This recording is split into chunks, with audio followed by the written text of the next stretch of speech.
Eu saúdo a você com a paz do Senhor, bem-vindo a esta sala, a sala do banquete, neste nosso espaço focados na EBD, onde nós vamos estudar hoje sobre o amor à base do casamento, em duas referências.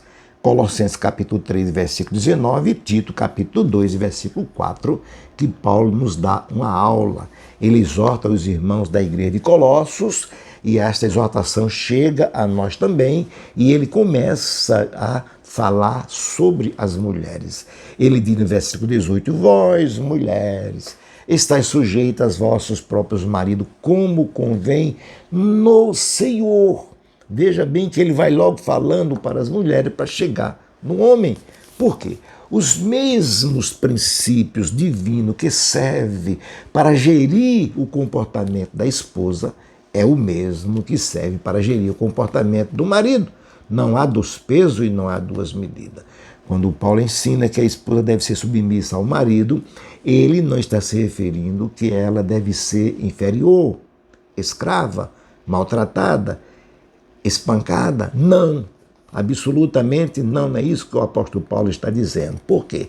A submissão não é uma questão de valor pessoal, mas é de função na estrutura da família, na condução do lar, na hierarquia de comando. Porque um corpo, se ele tiver duas cabeças, que é caso que eu creio que se acontece isso em tempos remotos e não sobrevive, assim uma instituição não pode sobreviver com dois comandos simultâneos, mas a regência do lar Deus confiou ao marido amparado pelo apoio da esposa. A submissão não é uma questão de inferioridade, até porque todos nós precisamos ser submissos uns aos outros. Paulo disse lá na igreja de Éfeso, capítulo 5, versículo 21, que suportando-vos uns aos outros no temor de Deus. Aí ele disse lá aos Gálatas, capítulo 3, versículo 28, dizendo que tanto o homem como a mulher são um em Cristo. Então não há diferença. Ele disse, nisso não há judeu, nem grego, não. Não há servo nem livre, não há macho nem fêmea, porque todos vós sois um em Cristo Jesus. Então a submissão da esposa ao lado do seu marido é uma ordem divina, não é algo que o homem criou. Não, é uma ordem divina, é uma atitude espiritual. Porém, essa atitude não é absoluta. Essa submissão não é absoluta. Como, pastor?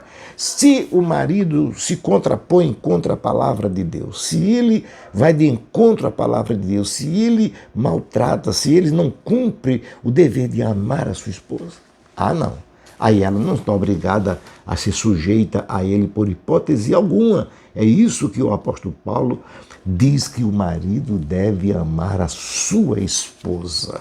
Que seja um amor modelo, amor ágape, que seja modelado, o reflexo do amor ágape, porque é desta fonte que emana o amor de amigo, o amor esturge, aquele amor que, mesmo que houver alguma discrepância, algum desentendimento, que haja perdão, como faz os verdadeiros amigos, e prossigam para frente, em frente, porque o amor de amigo vamos dizer assim, se o marido for amigo da esposa e a esposa amiga do marido, tudo corre bem. Não há segredo entre eles, verdadeiros amigos. Então, é este tipo de amor que precisa existir nos lares. Muitas vezes, os cônjuges entram em discrepância, entram em desentendimento, entram de forma diferente, mas depois se perdoam mutuamente, continua andando para frente e o passado ficou para trás. Depois do amor esturge, vem um amor filho, que é aquele amor que provê a necessidade da esposa, mesmo sem ela pedir, é aquela olhada no guarda-roupa, é a olhada na sapateira, é a olhada no seu corpo físico, que ela está precisando materialmente. A beleza, a compostura. Então esse cuidado é do marido, para ajudar, para prover essas coisas.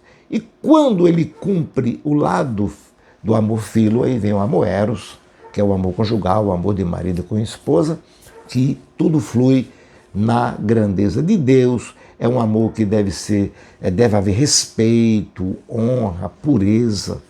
É através do amor que o marido não critica a esposa e nem a agride, nem por palavra, fisicamente, por hipótese alguma. É crime e é pecado. Meu pai dizia que mulher não se bate nem com a flor, e hoje vivemos num momento de tanta violência doméstica, tantas mulheres morrendo, sendo espancadas, e elas têm medo de falar, de denunciar. Se você é cristã e acontece, converse com o seu pastor, ele vai tomar uma decisão, porque ele é homem de Deus, ele vai procurar os meios para que você não sofra tantas e tantas coisas. Então, mesmo se acontecer com palavras, fisicamente nem pensar, se vier a acontecer, o remédio é o perdão, meu irmão. É pedir perdão, é se retratar e não voltar à prática dessa agressão verbal que é muito ruim para ambos, porque o homem é líder do lar. Ele precisa ter palavras amáveis, atitudes generosas, gestos carinhosos, ser amigo, vamos dizer assim, ouvir mais. Porque alguém diz que a mulher é um vaso fraco, é nada. É um vaso sensível. É uma taça de cristal. Se quebra qualquer coisa. Requer cuidado, carinho, proteção, compreensão, que você suporte, muitas vezes. Talvez na doença, não sei, mas suporta. Está entendendo? Haja o perdão em vez de mágoa. Se nós somos cabeça do lar, nós devemos ter isso na nossa mente. Porque a essência dessa liderança é o amor em exercício. Veja que o apóstolo Paulo ele falou no capítulo 13, do 1 carta aos Coríntios, ele diz que o amor é sofredor. O amor é benigno. O amor não é invejoso. O amor não trata com leviandade. O amor não se ensoberbece. Absolutamente. Não se porta com indecência, não busca os seus interesses, não se irrita, não suspeita mal, não presume nada, de jeito nenhum. Não folga com a justiça, mas folga com a verdade. Tudo sofre, tudo crê, tudo espera, tudo suporta. Esse aí é a base sustentável do casamento.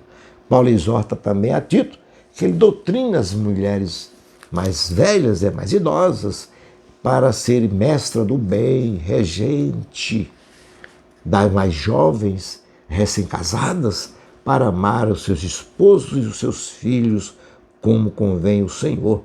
Então, o exercício do amor deve ser recíproco. Para os homens, maridos, amai vossas esposas como Cristo amou a sua igreja. E para as mulheres, sujeitai-vos ao seu marido como convém no Senhor. Então é um assunto muito sério, mas que Deus abençoe você nesse espaço focado na EBD, tá? Deixa o seu like, se inscreva, compartilhe. Eu agradeço a você que compartilhou, que me ajudou, que deu sugestões. Parabéns, nota 10. Eu continuo orando por você, pelo seu casamento, pela sua vida emocional, espiritual e física. E Deus tem uma bênção muito grande para você, em nome de Jesus. E até a próxima, se Deus assim permitir.